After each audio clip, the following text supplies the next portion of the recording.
Trevor, you're both former Army, yay for us, and you're also former FBI. So, how do you see the differences and the similarities between government and commercial industry? Oh, good question. Yeah, so I can kind of look at this from three angles actually, because I was Army active duty for 9 years, I want to say 8 or 9 years, and then I got out and I did the special agent thing on the civilian side for Army CID, which is the criminal investigation division there, focused explicitly on cybercrime.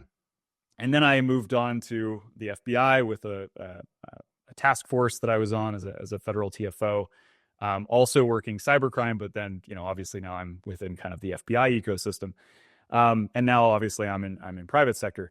The reason I kind of lay all three of those things out is they're each slightly different, right? Like from the Army's perspective, obviously.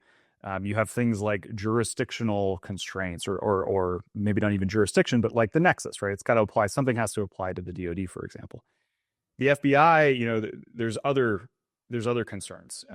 The FBI is a very large organization, obviously, but they are resource limited, just like everybody else. So how do you triage things? How do you rack and stack priorities?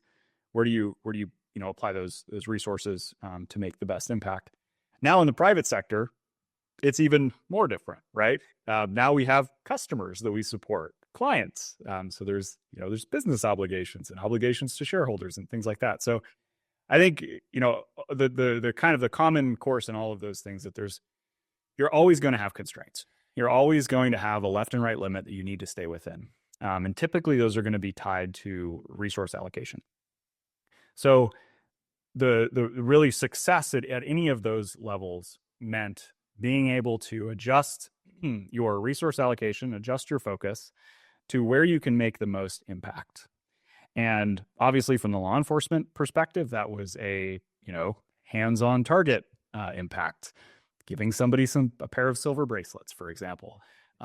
Private sector, I can't do that anymore. My badge is on a shelf back there.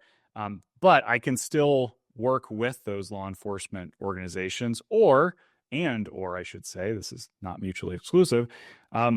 We can do some disruptive things too, right? There are things that the private industry can do that are distinct from what law enforcement agencies can do, but we can help them, right? So I think what I would say in terms of kind of comparing and contrasting all three of those environments is they're all significant for different reasons, but they're all critical to being able to counter the threat that we all face. They all serve their own individual purpose.